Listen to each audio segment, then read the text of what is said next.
अस्सलामु अलैकुम वरहमतुल्लाहि वबरकातुहू। क्या आपने लबोबू नामी इस शैतानी शिकल वाले गुड्डे को देखा है? ये गुड्डा जिसका चेहरा डरावना है, आंखें खाली हैं और हंसी अजीब, लेकिन फिर भी लोग इसे क्यूट कह रहे हैं। बच्चे तो बच्चे, समझदार वालिदैन भी इसे लेकर अपने कमरों में सजा रहे हैं। आखिर ये सब कुछ हो क्या रहा है? क्या हमें हकीकत नज़र नहीं आ रही, या शैतान ने हमें रूहानी तौर पर अंधा कर दिया है? एक सवाल अपने दिल से कीजिए, इतने खूबसूरत खिलौने मार्केट में मौजूद हैं, फिर इस बदशक्ल खौफनाक होने को ही हम क्यों पसंद कर रहे हैं? इंसान की पसंद उसके बातिन का आईना होती है। हम वही चीज़ पसंद करते हैं जो हमारे लाशऊर में दबी होती है। अगर हमें अजीब, सियाह, खौफनाक, अंधेरी चीज़ें अच्छी लगने लगें तो समझ लीजिए कि अंदर कुछ बहुत ही ख़तरनाक तब्दीली आ चुकी है। बाद लोगों ने बताया कि इस गुड़िया के घर में आने के बाद बच्चों के जो है मिजाज बदल गए, घरों में जो है बेबरकती हो गई। बाज़ लोग कह रहे हैं कि हमारी नींदें हराम हो गई, बाज़ लोग कह रहे हैं कि हमारे घरों में अजीब अजीब आवाज़ें आना शुरू हो गई। लेकिन याद रखिए, सिर्फ गुड़िया को इल्ज़ाम देना काफ़ी नहीं है, असल फसाद तो हमारे अमाल में है। मेरे प्यारे नबी सल्लल्लाहु अलैहि वसल्लम ने फरमाया, फरिश्ते उस घर में दाखिल नहीं होते जिसमें तस्वीर या कुत्ता हो। एक दूसरी हदीस का मफहूम है, तस्वीर बनाने वाले को क़यामत के दिन अजाब होगा और कहा जाएगा इसमें रूप हो को, अगर सच्चे हो तो।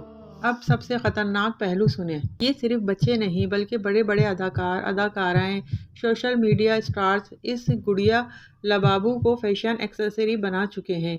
किसी के बैग पर ये लटक रहा है, कोई इसे गले लगाकर फ़ोटोशूट करवा रहा है, और कुछ तो इसे अपने ब्रांड में भी शामिल कर रहे हैं। क्यों? ताकि अवामी जहनों में ये बैठ जाए कि ये नॉर्मल है, ये क्यूट है, ये फैशन है। यही तो शैतान का तरीका है, बुराई को ऐसे अंदाज में पेश करना कि वो प्यारा लगने लगे।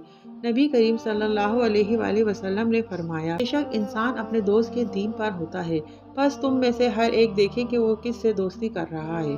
अगर हम इन अदाकारों को फॉलो कर रहे हैं और इनकी अंधी तकलीद कर रहे हैं तो हम भी उन जैसे बन जाएंगे। जो शैतान को सीने से लगा रहे हैं, हम भी वही कर रहे हैं। ये तस्वीरें, ये वीडियोस सिर्फ फैशन नहीं बल्कि अवामी जहनों को रीप्रोग्राम करने का एक तरीका है, ताकि लोग कभी सोचने की जहमत भी ना करें कि ये चीज़ गलत है। हम डार्कनेस से मोहब्बत क्यों करने लगे हैं? क्योंकि दिल में ईमान का नूर कम हो गया है। असल बात ये गुड़िया ही नहीं बल्कि हम खुद गलती पर हैं। लोग कह रहे हैं गुड़िया लेकर आए तो हमारा घर खराब हो गया, लेकिन क्या हमने कभी सोचा कुरान आखिरी बार कब खोला था? बच्चों को हम क्या सिखा रहे हैं? हम नमाजें पढ़ रहे हैं?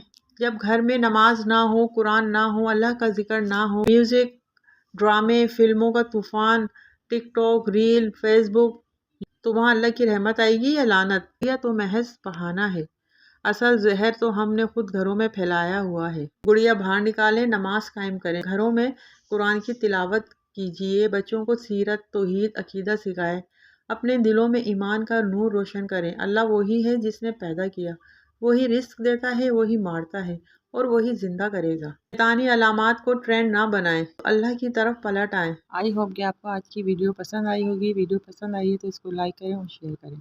कल तक के लिए इजाज़त दीजिए। अल्लाह हाफिज़। अस्सलामु अलैकुम वरहमतुल्लाहि वबरकातुहू।